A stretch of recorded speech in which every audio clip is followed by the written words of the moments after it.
আসসালামু আলাইকুম এভরিওয়ান। পিচ্চি নিশি গল্পের চতুর্থ পাঠ। তো চলো বেশি কথা না কইয়া গল্প শুরু করা যাক। রাইসা নিচে এসে আমাকে বলল, এরকম ছেঁচড়া ছেলেদের মতো তাকিয়ে আছিস কেন? ওর কথা শুনে আমি চোখ নামালাম। তারপর বললাম, সরি ম্যাডাম। রাইসা ওর বন্ধু বান্ধবদের কাছে চলে গেল। কিছুক্ষণ পর কেকও কাটা হলো। আঙ্কেল আন্টি রাইসাকে কেক খাওয়ানোর পর রাইসা ওনাদের খাইয়ে দিলেন। আমি একটু দূরে দাঁড়িয়ে ওদের এসব নিয়ম কানুন গুলো দেখছি আর ভাবছি, আমাদের গ্রামে কখনো জন্মদিন নিয়ে এরকম আয়োজন হয় না। রাইসা ওর বন্ধু বান্ধবদের সাথে আড্ডা দেওয়ার সময় ওদের গ্রুপের একটা মেয়ে আমাকে ডেকে বলল, এই চাকর, এইদিকে শোন। আমি কাছে গিয়ে বললাম, জি ম্যাডাম, বলেন। মেয়েটি বলল, আমার জন্য ওখান থেকে একটা পানির বোতল নিয়ে আই। ওর অর্ডার শুনে আমি রাইসার দিকে তাকালাম। তারপর রাইসাও রাগী কণ্ঠে বলল, কি হলো, নির্লজ্জের মতো এখানে দাঁড়িয়ে আমার মুখ কি দেখিস? কি বললো শুনতে পাসনি? তাড়াতাড়ি আই। আমি বললাম, জি আনছি। বলেই সেখান থেকে কিচেনে চলে আসলাম আর ভাবতে লাগলাম, বড়লোকের মেয়েরা এমন হয় কেন? আমাদের মনে হয় মানুষই ভাবে না। তারপর আমি পানি গ্লাসে করে নিয়ে যেতেই রাইসাদের গ্রুপের একটা ছেলে আমার পায়ে পাড়া দিতেই বাধা দিল, আর সাথে সাথে পানির গ্লাস সহ ওর বান্ধবীর গায়ে হুমড়ি খেয়ে পড়ে গেলাম।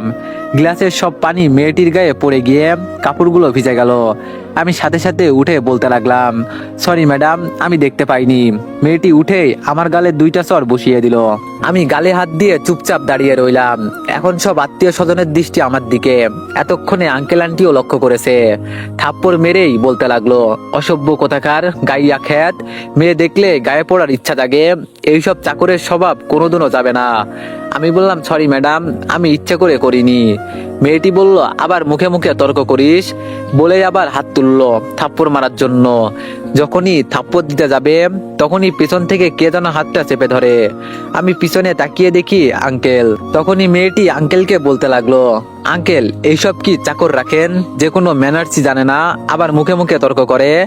আঙ্কেল বলল, তাই না? তুমি যে ছেলেটাকে না জেনে বুঝে দুইটা থাপ্পড় মারলে, এটা কি তোমার ঠিক হলো? মেয়েটি বলল, মানে? আমি বললাম, আঙ্কেল বাদ দিন না প্লিজ। আঙ্কেল বলল, তুমি চুপ করো। তারপর আমি চুপ হয়ে গেলাম। আঙ্কেল আবারও বলল, দূর থেকে আমরা কিন্তু সবই দেখছি, তবুও বিশ্বাস না হয়, ওই যে কর্নারে দেখতে পারছো সিসি ক্যামেরা আছে, ওটা দেখাচ্ছি।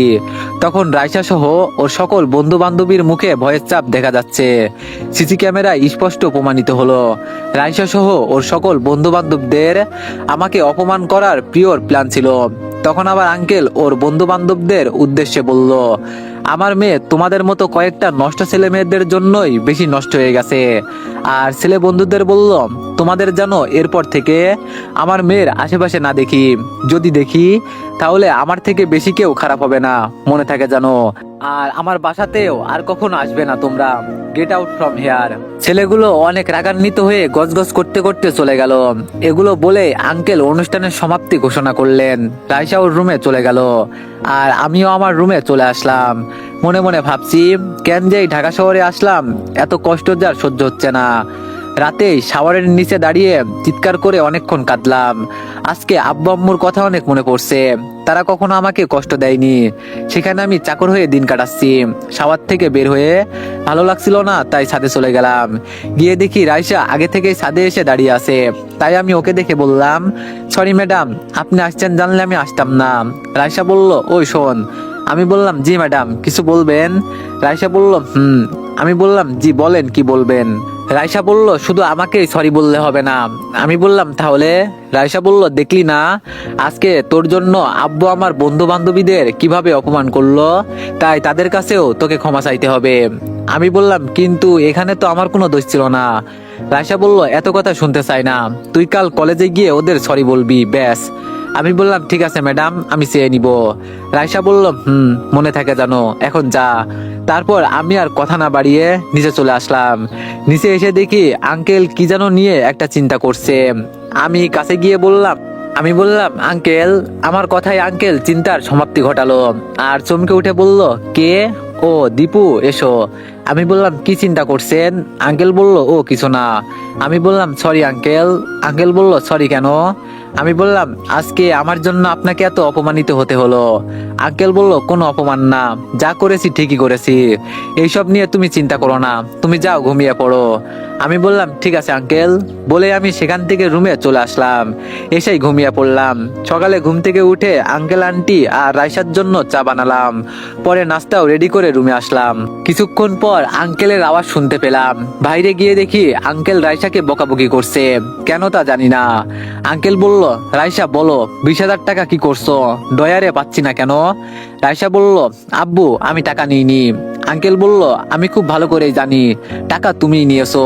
রাইসা বলল বিশ্বাস না করলে আমার রুমটা সার্চ করো। রাইসার কথা মতো আঙ্কেল গিয়ে সার্চ করলো, কিন্তু টাকা পেল না। তখন রাইসা বলল কি আমার কথা বিশ্বাস হলো না? আঙ্কেল বলল তাহলে টাকাগুলো গেল কোথায়? রাইসা বলল বাসাতে তো আরেকজনও আছে, তার রুমটা সার্চ করো। আঙ্কেল বলল কি বলতে চাচ্ছ? রাইসা বলল আমার রুমটা যেহেতু সার্চ করলে, তাহলে তোমাদের দীপুর রুমটাও সার্চ করো। আঙ্কেল বলল ও তোমার মতো না, তবুও সন্দেহ মেটানোর জন্য সার্চ করছি, বলে সবাই আমার রুমে আসলো। আমি শুধু দাঁড়িয়ে থেকে রাইসার নাটকগুলো দেখে যেতে লাগলাম। কিছুক্ষণ পর সার্চ করে রাইসা আমার ব্যাগ থেকে 20,000 টাকার একটা বান্ডিল বের করলো। এটা দেখা মাত্রই আমি সহ সবার চোখ কপালে উঠলো। আমি নিজেও বুঝতে পারছি না টাকাগুলো আমার ব্যাগে কি করে এলো। তারপর আঙ্কেল বলল দীপু শেষ পর্যন্ত তুমি। আমি বললাম আঙ্কেল বিশ্বাস করেন আমি জানি না এই টাকাগুলো কিভাবে আমার ব্যাগে এলো। রাইসা বলল হ্যাঁ টাকার তো হাত পা গজিয়েছে, তাই তোর ব্যাগে আসবে চোর কোথাকার। তারপর রাইসাকে আঙ্কেল হাত দিয়ে ইশারা করে থেমে যেতে বলল। আঙ্কেল বলল তোমাকে আমি অনেক বিশ্বাস করেছিলাম, তুমি আমার বিশ্বাসের এই মর্যাদা দিলে। সি, আজ তুমি সত্যি প্রমাণ করে দিলে গ্রামের ছেলের জায়গা কখনো শহরে হয় না। আমি আঙ্কেলের কথায় অনেক কষ্ট পেলাম। শেষ পর্যন্ত সেও আমাকে ভুল বুঝলো। আমার চোখ দিয়ে পানি পড়ে যাচ্ছে। চোখ মুছে আমি বললাম আঙ্কেল বিশ্বাস করেন আপনার কোথাও ভুল হচ্ছে, আমি টাকা চুরি করিনি। আঙ্কেল বলল থাক আর কিছু বলতে হবে না, ভুল আমি এতদিন বুঝে আসছিলাম, কিন্তু আজ তুমি আঙ্গুল দিয়ে সেই ভুল দেখিয়ে দিলে। আমি নিশ্চুপ। আঙ্কেল বলল তোমার নিশ্চুপ থাকা এটাই প্রমাণ করে দেয় যে তুমি টাকা নিয়েছিলে, তুমি আমার পরিবারকে বাঁচিয়েছো, তাই তোমাকে আরেকটা সুযোগ দিলাম, এটাই তোমার শেষ সুযোগ, কিন্তু আর কখনো আমার বিশ্বাস অর্জন করতে পারবে না। বলেই আঙ্কেল আমার রুম থেকে চলে গেল। তারপর রাইসা আমার কাছে এসে শয়তানি মার্কা হাসি দিয়ে বলতেছে আমার সাথে লাগার পরিণাম এখন হারে হারে টের পাবি। রাইসা কারোর ঋণ বাকি রাখে না, সুদে আসলে ফেরত দিয়ে দিলাম। বলেই রাইসা ওর রুমে চলে গেল। তার মানে এইসব রাইসার কাজ, আমার প্রতি আঙ্কেলের ঘৃণা জন্মানো ওর আসল উদ্দেশ্য। সেই দিন ভার্সিটিতে আর গেলাম না, সবাই আমাকে ভুল বুঝলো, শেষে কিনা আঙ্কেলও আমাকে ভুল বুঝলো। এটা ভেবে অনেক কষ্ট হচ্ছে, যেহেতু রাইসার আমার এখানে থাকাটা পছন্দ না, তাই অনেক ভেবে একটা সিদ্ধান্ত নিলাম আমি এই বাসা ছেড়ে চলে যাব। তাই যাওয়ার আগে একটা চিঠি লিখলাম, চিঠিটা বিছানার উপরেই রেখে দিলাম। যাওয়ার সময় আঙ্কেল আন্টির রুমে ঢুকে তাদেরকে একটু দেখে 2 ফোঁটা চোখের পানি ফেলে বাসা থেকে বের হয়ে আসলাম। রাত 12টার মতো হয়তো বাজে। আমি রাস্তার ল্যাম্পপোস্টের নিচের আলোতে মনমরা হয়ে ব্যাগ কাঁধে নিয়ে বসে আছি। কিছুক্ষণ পর মধ্যবয়সী একটা রিক্সাওয়ালা চাচা আমাকে এসে বলল বাপজান কোথাও যাইবেন? আমি শুধু মাথা নেড়িয়ে না সূচক উত্তর দিলাম। তারপর উনি আবার জিজ্ঞেস করলেন তাহলে এত রাতে এখানে দাঁড়িয়ে আছেন কেন বাপজান? দেখে তো ভদ্রঘরের পোলাই মনে হচ্ছে। আমি বললাম আমার কোথাও যাওয়ার জায়গা নেই, তাই এখানে দাঁড়িয়ে আছি। চাচা বলল তোমার কথা বুঝি নাই। তারপর আমি ওনাকে সব কথা খুলে বলি। সব শুনে উনি অবাক হয়ে বললেন বাপজান একটা কথা বলমু? আমি বললাম জি অবশ্যই বলেন। চাচা বলল তুমি আমার ছেলের বয়সী, তুমি কি আমার লগে যাবে? আমি বললাম কোথায় যাব?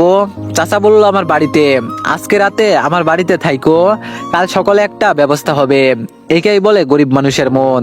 নিজে 2 বেলা না খেতে পারলেও অন্যের কষ্ট তাদের কাছে সহ্য হয় না, নিজে না খেয়ে অন্যকে খাওয়াই। চাচা বলল কি হলো বাপজান চুপ কেন, যাবে আমার লগে? আমি বললাম ঠিক আছে চাচা যাব।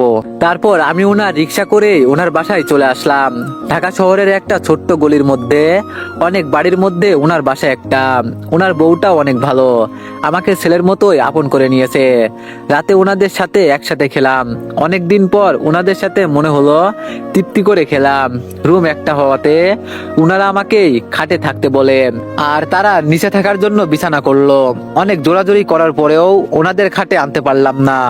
ওনাদের একটাই কথা, মেহমানকে কখনো অসম্মান করতে নেই। অনেক ক্লান্ত থাকার জন্য বিছানায় শুয়ে পড়তে কখন যে ঘুমিয়ে গেছি নিজেও জানি না। সকালে ঘুম থেকে উঠে দেখি চাচি আগে থেকেই উঠে আমার জন্য নাস্তা বানিয়েছে। আর এইদিকে রাইসা বেডটি না পেয়ে রাগান্বিত হয়ে আমি যেখানে থাকতাম সেই রুমে আসতে লাগলো। আঙ্কেল আন্টিও এতক্ষণে ঘুম থেকে উঠে পড়েছে। তারাও দেখলো আজ সকালে কোনো নাস্তা রেডি নেই। রাইসা এসেই ওর আব্বু আম্মুকে জিজ্ঞাসা করলো। রাইসা বলল, তোমাদের নবাবজাদার কাজ দেখো, আমরা উঠে পড়েছি, তার উঠার কোনো নামগন্ধই নেই। এখন কি আমি না খেয়ে থাকবো? আঙ্কেল বলল, ও তো এত লেট করে ঘুম থেকে ওঠে না, আমাদের আগেই সে উঠে যায়। রাইসা বলল, তোমাদের আশকারা পেয়েই ও মাথায় উঠে বসেছে, আজ দেখাচ্ছি মজা। বলেই রাইসা আমার রুমে আসলো। দরজা খুলে হা করে তাকিয়ে আছে। রাইসার এরকম তাকিয়ে থাকা দেখে আঙ্কেল আন্টিও আমার রুমে আসলো। এসে দেখে আমি রুমে নেই, শুধু বিছানার উপরে একটা চিঠি পড়ে আছে।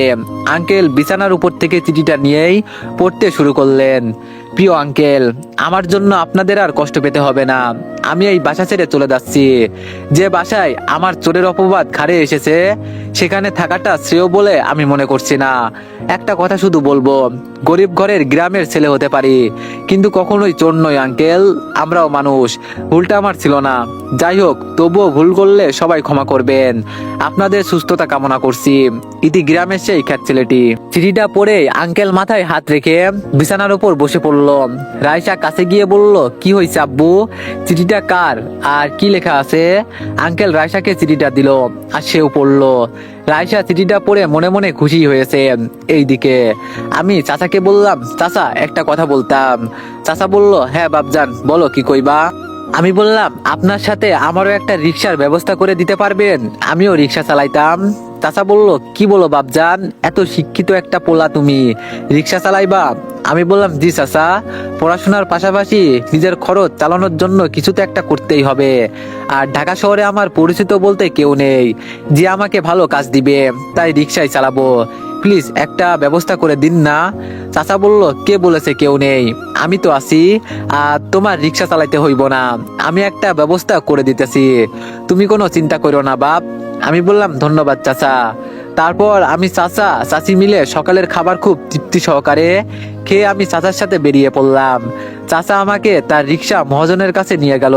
মহাজন উনাকে হয়তো খুব ভালো করে চিনে, তাই যেতে উনি বলে উঠলেন, কি খবর করিম মিয়া, কেমন আছো? চাচা বলল, ভালো আছি। মহাজন একটা কথা কইতে চাই, একটা অনুরোধ নিয়ে আইছি, আপনি কিন্তু না করতে পারবেন না। মহাজন বলল, আরে করিম মিয়া, তুমি এভাবে বলছো কেন? বলো কি করতে হবে? চাচা বলল, এই যে এই ছেলেটার নাম দীপু। আমি বললাম, আসসালামু আলাইকুম। মহাজন বলল, ওয়ালাইকুম আসসালাম। চাচা বলল, সে বগুড়া থেকে এসেছে পড়ার লাইগা, কিন্তু ঢাকায় তার কেউ নেই, অনেক বিপদে আছে, অনেক পড়াশোনা করে। আপনি যদি তারে একটা কাম দেন খুব উপকার হবে। মহাজন বলল, তুমি কি কাজ করতে চাও? আমি বললাম, যে কোনো কাজ, রিক্সা চালাতেও রাজি আছি। মহাজন বলল, না না, তুমি এত শিক্ষিত ছেলে, তোমাকে দিয়ে রিক্সা চালানো যাবে না। আমি বললাম, কোনো কাজই আমি ছোট মনে করি না আঙ্কেল, কাজ তো কাজই, আর সব কাজই সম্মানের। মহাজন বলল, হ্যাঁ তা ঠিক, তুমি গাড়ির গ্যারেজে কাজ করতে পারবে? আমি বললাম, হ্যাঁ আঙ্কেল পারবো। মহাজন বলল, শেখা আছে? আমি বললাম, না, কিন্তু আমি গ্রামের ছেলে, কয়েকদিনে শিখে নিতে পারবো। মহাজন বলল, ঠিক আছে, করিম মিয়া যেহেতু তোমাকে নিয়ে আসছে, তাই আমি তোমাকে বিশ্বাস করলাম, আমার গাড়ির গ্যারেজে তুমি কাজ করবে। আমি বললাম, আঙ্কেল আরেকটা কথা। মহাজন বলল, বলো। আমি বললাম, আমি ওখানেই থাকতে চাই। মহাজন বলল, কেন? আমি বললাম, কারণ আমার থাকার জায়গা নেই। চাচা বলল, কি বলো বাপজান, একদিনেই আমাকে পর করে দিলে?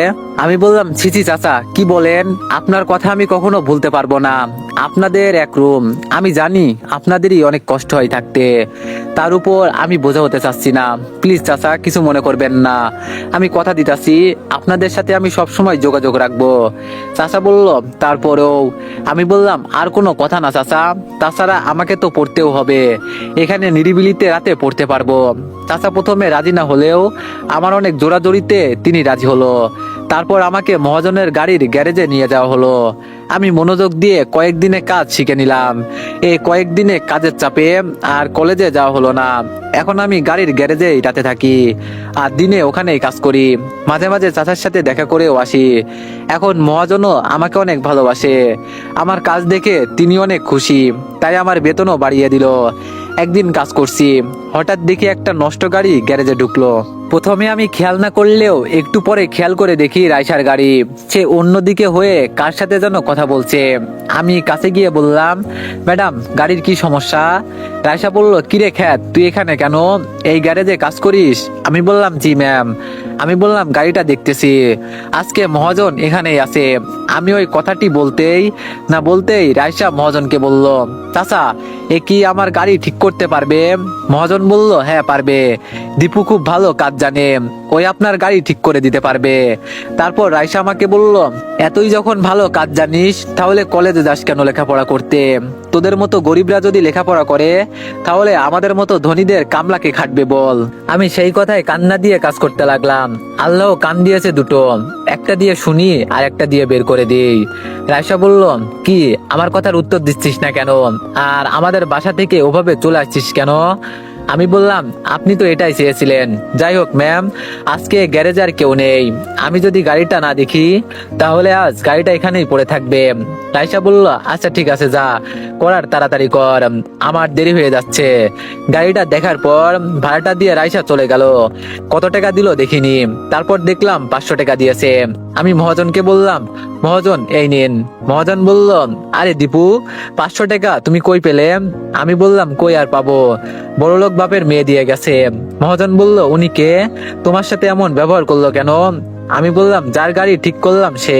মহাজন বলল, তারপর আমি বললাম, বড়লোক বাবার অহংকারী মেয়ে, যে আমাদের মতো গরিবদের দেখতে পারে না, ঘৃণা করে। মহাজন বলল, আচ্ছা এই টাকাটা তোমার কাছেই রাখো। আমি বললাম, কেন আঙ্কেল?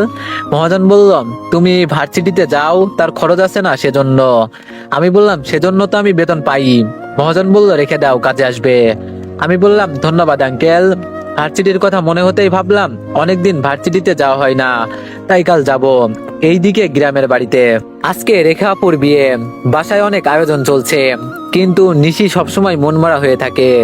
আব্বু বলল, নিশি মামুনি তুমি রেডি হচ্ছ না কেন?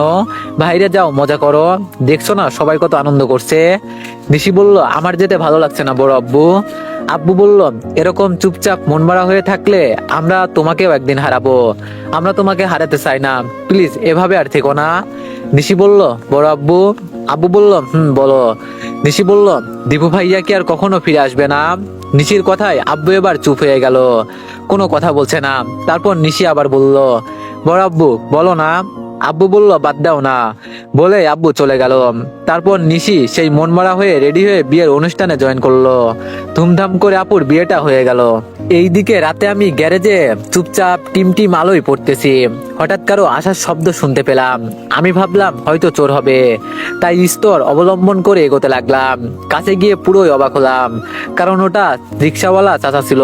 আমি তাকে দেখে অবাক হয়ে বললাম, আরে চাচা, এত রাতে আপনি এখানে? চাচা বলল, আর বইল না বাপ, আজকে তোমার চাচি পিঠা বানাইছে, তাই আমাকে জোর করে পাঠালো তোমাকে এগুলো দিতে আসতে।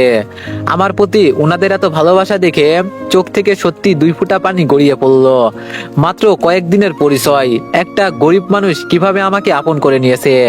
আল্লাহ হয়তো তাকে সামর্থ্য দেয়নি, কিন্তু অনেক বড় একটা মন দিয়েছে, যেটা অনেক বড় লোকের থাকে না। তারপর আমি চোখের পানি মুছতেই চাচা বলল, তুমি কাঁদছো কেন বাপ, কি হয়েছে আমারে খুইলা বলো। আমি বললাম, আরে কিছু না চাচা, চোখে কি জানি পড়ছে, এখন ঠিক আছি, পিঠা দিন না, চাচি বানাইছে আর আমি খাবো না, এটা কি হয়? চাচা বলল, এই নাও, তাহলে এখন আমি যাই। আমি বললাম, আমার সাথে একটু পিঠা খান না চাচা। চাচা বলল, না বাপ, তুমি খাও, বাড়িতে খাবনি। আমি বললাম, প্লিজ একটা। আমার জোরে জোরিতে চাচা আমার সাথে পিঠা খেলো। একটু পর চাচা চলে গেল। আমিও আর কিছুক্ষণ পড়াশোনা করে তাড়াতাড়ি ঘুমিয়ে পড়লাম। খুব সকালে ঘুম থেকে উঠে ফ্রেশ হয়ে বাইরে কিছু নাস্তা করে নিয়ে ভার্সিটির উদ্দেশ্যে রওনা দিলাম। অনেকদিন পর আজ ভার্সিটিতে আসলাম। একটু ঘোরাঘুরি করে ক্লাসের সময় হলে ক্লাসরুমে চলে গেলাম। ক্লাসে ঢুকতেই রাইসা ওর বন্ধু বান্ধবীদের বলতে লাগলো, কারো গাড়ি নষ্ট হলে বলিস, মিস্ত্রি আসছে, ঠিক করে দিবে। বলেই সবাই জোরে জোরে হাসতে লাগলো। এক বান্ধবী বলল, কিরে রাইসা, তোদের বাসার চাকর থেকে সোজা এখন গ্যারেজ মিস্ত্রি হয়েছে, প্রতিদিন এরকম অপমান আর সহ্য করা যায় না, তাই আজ মুখটা খুলেই ফেললাম। তাই তাদের কাছে গিয়ে আমিও বললাম, আপনারা তো আমার থেকেও আরো বেশি ফকির। নিজের বাবার টাকায় ফুটানি দেখাচ্ছেন, বাবার কেনা গাড়ি দিয়ে ঘুরছেন, কখনো এক পয়সা রোজগার করছেন সেই ক্ষমতাও তো আপনাদের নেই। আর আমি কাজ করে নিজের উপার্জন দিয়ে নিজে চলি। এখানে বলতে গেলে সবচেয়ে বড় লোক আমি। আগে 1 টাকা রোজগার করে আমাকে দেখান, তারপরেই বড় বড় লেকচার ঝাড়েন। ননসেন্স কোথাকার। রাইসা বলল, এই কি বললি তুই, আমরা ননসেন্স? বলেই রাইসা আমার গায়ে হাত তুলতে চাইলো, আর তখনই রুমে স্যার আসলে আর হাত তুলতে পারলো না, শুধু বলল, তোকে পরে দেখছি দাঁড়া। আমি আর ওর কথায় কান্না দিয়ে কিছু বললাম না, চুপচাপ একাই পিছনের বেঞ্চে গিয়ে বসে পড়লাম। তারপর মনোযোগ দিয়ে 2টা ক্লাস করলাম। 3য় ক্লাসে রাইসা সহ ওর সকল বান্ধবী উঠে চলে গেল, কেন জানি না। আমি ওইদিকে ধ্যান না দিয়ে আমার মতো আমি ক্লাস করতে লাগলাম। ক্লাস শেষে আমি ক্যাম্পাসের বাইরে আসতেই রাইসা আর ওর বান্ধবী সহ কিছু গুন্ডা টাইপের ছেলে আমাকে ঘিরে ধরলো। তারপর রাইসা বলল, ক্লাসে কি বলেছিলি, আমরা ননসেন্স তাই না? তাহলে আর একটু ননসেন্সগিরি দেখ। তারপর রাইসা ছেলেগুলোকে ইশারা করতেই আমাকে অনেকক্ষণ মারলো। প্রায় 20 মিনিট মারার পর ওরা এখান থেকে চলে গেল। যাওয়ার সময় রাইসা আমাকে বলল, আমার সাথে তর্ক করার ফল তোকে বুঝিয়ে দিয়ে গেলাম, যাতে ভবিষ্যতে আমার সামনে না আসিস, মাইন্ড ইট। তারপর কোন রকম আমি রিক্সা নিয়ে গ্যারেজে পৌঁছালাম। দুপুরে আর কিছু খাইলাম না, ফ্রেশ হয়ে সরাসরি ঘুমিয়ে পড়লাম। গ্যারেজেও আর কাজ করলাম না সারাদিন। রাতের বেলা মায়ের জন্য গায়ে অনেক জ্বর আসলো। জ্বর নিয়ে আবার কয়েকদিন ভার্সিটিতে গেলাম না। এই কয়েকদিনে চাচা চাচি মহাজন সবাই আমার কেয়ার করে সুস্থ করে তুলেছে। এভাবে ভার্সিটিতে রাইসার অত্যাচার, কাজের চাপ আর চাচা চাচি ছেলের মতো ভালোবাসার খুনসুটিতে আরো 1টা বছর কেটে গেল। 2য় বর্ষেও অনেক ভালো রেজাল্ট করছি। চাচা চাচি মহাজন সবাই অনেক খুশি। এখন আমি 3য় বর্ষে আছি। এইদিকে গ্রামের বাড়িতে নিশির আজকে এসএসসির রেজাল্ট বের হয়েছে। সে অনেক ভালো রেজাল্ট, কিন্তু আমি থাকতে পড়াই ফাঁকি দিত। এখন আমি নেই, তাই পড়ায় মনোযোগী হতে পেরেছে। আব্বু আম্মু চাচ্চু চাচ্ছি সবাই তাকে নিয়ে অনেক খুশি।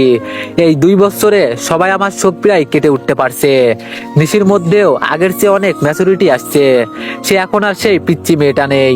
নিশিও জেদ ধরলো, সে ঢাকা শহরে পড়াশোনা করতে চায়, কিন্তু আমাকে হারানোর পর আব্বু আম্মু চাচ্চু চাচ্ছি কেউই তাকে ঢাকা পাঠাবে না। তাই নিশি অনেক মন খারাপ করে রুমে চুপচাপ বসে আছে। সে অনেক জেদি, একবার যেটা বলে সেটা করেই ছাড়ে। এখন তারা কি করবে ভেবে পাচ্ছে না। এইদিকে একদিন ভার্সিটির ক্যাম্পাসে বসে আছি। অনেকক্ষণ একা একা বসে থাকার পর ক্লাসে সময় হয়ে গেলে ক্লাসে চলে গেলাম। কিন্তু আজকে রাইসার বান্ধবীদের দেখলাম, কিন্তু রাইসাকে কোথাও দেখতে পেলাম না। যাই হোক, আজ ভালোই হলো, শান্তি মতো ক্লাস করতে পারবো। ওর অত্যাচার থেকে তো একদিন বাঁচা গেল। খুশি মনে ক্লাস করতে লাগলাম। ক্লাসের নোটিশ দিয়ে গেল গরমের জন্য কিছুদিন ভার্সিটি ছুটি থাকবে। যাক, ভালোই হলো। 3টা ক্লাস শেষ করে ক্লাস থেকে বের হয়ে আসলাম। ক্লাস থেকে বের হয়ে ক্যাম্পাসের দিকে আসতেই আমাদের অডিটোরিয়াম রুম সামনে পড়ে। তো অডিটোরিয়াম রুমের পাশ দিয়ে যেতেই ভিতর থেকে কেমন যেন এক অদ্ভুত আওয়াজ আসলো। প্রথমবার আমি আমলে নিলাম না, আবার হাঁটা শুরু করলাম। একটু পর আবার একই রকম আওয়াজ আসলো। এবার আমি সিরিয়াসলি নিয়ে ওখানেই থমকে গেলাম। তাই ভিতরে কি আছে সেটা দেখার জন্য দরজার কাছে গেলাম। ওমা, এ দেখি দরজা ভিতর থেকে লক। এই সময় তো দরজা লক থাকে না, ভিতরে ডালমে কুছ কালা হে। তাই অনেক ধাক্কা দেওয়ার পর খুলেই গেল। দরজা খোলার পর আমি ভিতরে প্রবেশ করলাম। ভিতরে প্রবেশ করার পর চারিদিকে দেখলাম, কিন্তু কিছুই তো নেই। তাহলে এই আওয়াজ কোথা থেকে আসলো? হয়তোবা ভুলই শুনেছি। এভাবে নিজের উপরই দই দিয়ে চলে আসছি। দরজার সামনে আসতেই হঠাৎ আবার একটা আওয়াজ ভিতরে শুনতে পেলাম, কিন্তু এই আওয়াজটা আগের থেকে আলাদা। আওয়াজটা শুনেই এবার আমি এক ঝটকায় পিছনে তাকালাম। আর পিছনে তাকাতেই আমি যা দেখলাম সেটা দেখার জন্য আমি মোটেও প্রস্তুত ছিলাম না। তো এভরিওয়ান, নেক্সট পার্টের জন্য সবাই একটু বেশি বেশি লাইক আর একটা করে কমেন্ট করে দিও। ধন্যবাদ।